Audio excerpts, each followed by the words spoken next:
എല്ലാവർക്കും ഒരു പുതിയ വീഡിയോയിലേക്ക് സ്വാഗതം. ഇന്നിവിടെ പ്രതിപാദിക്കുന്നത് ശനിദേവന്റെ അനുഗ്രഹം ലഭിക്കുന്ന നക്ഷത്രങ്ങളെക്കുറിച്ചാണ്. ആദ്യമേ നമുക്ക് കന്നിക്കൂർ നക്ഷത്രങ്ങളായ ഉത്രമുക്കാല്, അത്തം, ചിത്രേര ഈ നക്ഷത്രങ്ങളൊന്ന് പരിശോധിച്ച് നോക്കാം. ഈ നക്ഷത്രങ്ങളുടെ ഉഭയജയസ്ഥാനമായ 6-ൽ കൂടി ശനിയും ഭാഗ്യസ്ഥാനമായ 9-ൽ കൂടി വ്യാഴവും സഞ്ചരിക്കുന്ന കാലമാണിത്. 9-ൽ ഭാഗ്യസ്ഥാനത്ത് കൂടി സഞ്ചരിക്കുന്ന വ്യാഴം എല്ലാവിധ സൗഭാഗ്യങ്ങളും ഐശ്വര്യങ്ങളും ഇവർക്ക് കൊടുക്കും.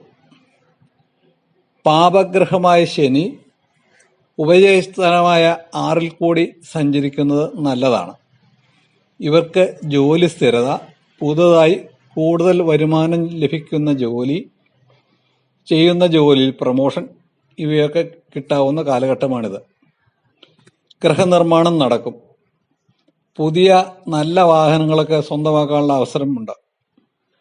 വിവാഹ കാര്യങ്ങളിൽ നല്ല പങ്കാളിയെ ലഭിക്കും. ഈ പങ്കാളി വഴി നല്ല ധനവും വീട്ടിൽ വന്നു ചേരും. വിദേശത്ത് പഠനത്തിന് പോകുവാനും അതുപോലെ ജോലിക്ക് പോകുവാനും ഒക്കെ സാധിക്കും. ബിസിനസ്സിലും പങ്കാളിത്ത ബിസിനസ്സിലും ശോഭിക്കും. റിയൽ എസ്റ്റേറ്റിൽ പണം മുടക്കിയവർക്ക് നല്ല വരുമാനം അതിൽ നിന്നും പ്രതീക്ഷിക്കാം. വിദ്യാർത്ഥികൾ പഠനരംഗത്ത് ശോഭിക്കും. IELTS പോലുള്ള മത്സര പരീക്ഷകളൊക്കെ എഴുതിയ വിദ്യാർത്ഥികളൊക്കെ അതിൽ അടുത്ത ചാൻസിൽ ജയിക്കാനുള്ളൊരു സാധ്യത കൂടിയുണ്ട്. വിദേശത്തുള്ള സഹോദരന്മാർ സഹായിക്കും. കിട്ടാക്കടങ്ങൾ തിരിച്ച് ലഭിക്കും. സമൂഹത്തിൽ ഉന്നത സ്ഥാനമാനങ്ങൾ തേടി വരും. സാമ്പത്തികമായി വിവിധ സ്രോതസ്സുകളിൽ നിന്ന് വരുമാനം ലഭിക്കും. എല്ലാം കൊണ്ടും ഈ നക്ഷത്രക്കാർക്ക് വളരെ അനുകൂലമായ കാലഘട്ടമാണിത്. അടുത്തത് മേടക്കൂർ നക്ഷത്രങ്ങളായ അശ്വതി, ഭരണി, കാർത്തികകാല നക്ഷത്രങ്ങൾ. ഇവർക്ക് വ്യാഴം ധനസ്ഥാനമായ 2-ലും ശനി അഭീഷ്ടസ്ഥാനമായ 11-ൽ കൂടിയും സഞ്ചരിക്കുന്നു. അതുകൊണ്ട് ഇവരുടെ എല്ലാ ആഗ്രഹങ്ങളും നിറവേറ്റപ്പെടുന്ന കാലമാണിത്. സാമ്പത്തികമായി നല്ല മുന്നേറ്റമുണ്ടാകും. തൊഴിൽ രംഗത്ത് അഭൂതപൂർവമായ പുരോഗതി കൈവരും. ശത്രുക്കൾ നിഷ്പ്രഭരായി പോകും. എന്ത് തൊഴിൽ ചെയ്താലും അതിൽ നിന്നെല്ലാം നേട്ടമുണ്ടാക്കാൻ ഇവർക്ക് സാധിക്കും. സർക്കാർ ജോലിക്ക് ശ്രമിക്കുന്നവർക്ക് അത് ലഭിക്കും. മേലധികാരികളിൽ നിന്നും പ്രശംസ കിട്ടും. ഉന്നത സ്ഥാനത്തേക്ക് പ്രമോഷൻ കിട്ടും. ദീർഘകാലമായി വിവാഹം നടക്കാത്തവർക്ക് അത് സാധിക്കും. സിനിമാ രംഗത്തുള്ളവർക്കും മറ്റ് കലാരംഗത്തുള്ളവർക്കും വളരെ നല്ല കാലഘട്ടമാണിത്. സർക്കാരിൽ നിന്നും കിട്ടുവാനുള്ള ആനുകൂല്യങ്ങൾ എളുപ്പത്തിൽ ലഭ്യമാകും. റിയൽ എസ്റ്റേറ്റ്, ഷെയർ മാർക്കറ്റ് ഇവയിൽ നിന്നും ധനം ലഭിക്കും. പുതിയ ആഡംബര വാഹനം സ്വന്തമാക്കും. പങ്കാളിയുടെ ധനവും പൂർവ്വ സ്വത്തും വന്നു ചേരുവാൻ സാധ്യതയുണ്ട്. കൃഷി, ബിസിനസ് രംഗത്തുള്ളവർക്കും വളരെ നല്ല സമയമാണ്. വിദ്യാർത്ഥികൾ പഠനത്തിൽ മികവ് പുലർത്തും.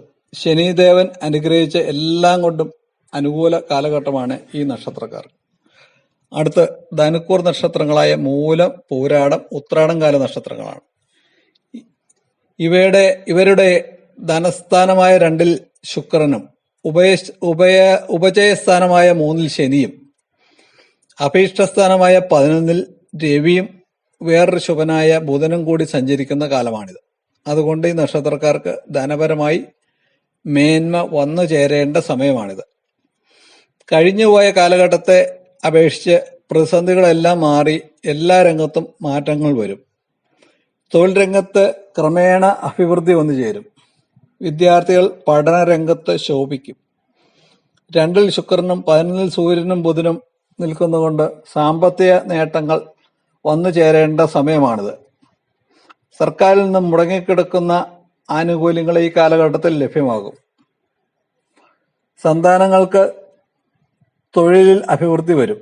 അവരുടെ വിവാഹം നടക്കും. ക്രയവിക്രയങ്ങൾ വഴി ധനം വന്നു ചേരാനുള്ളൊരു അവസ്ഥ കൂടിയുണ്ട് ഈ സമയത്ത്. തൊഴിൽ രംഗത്ത് ഗുണപരമായ മാറ്റങ്ങൾ വന്നു ചേരും.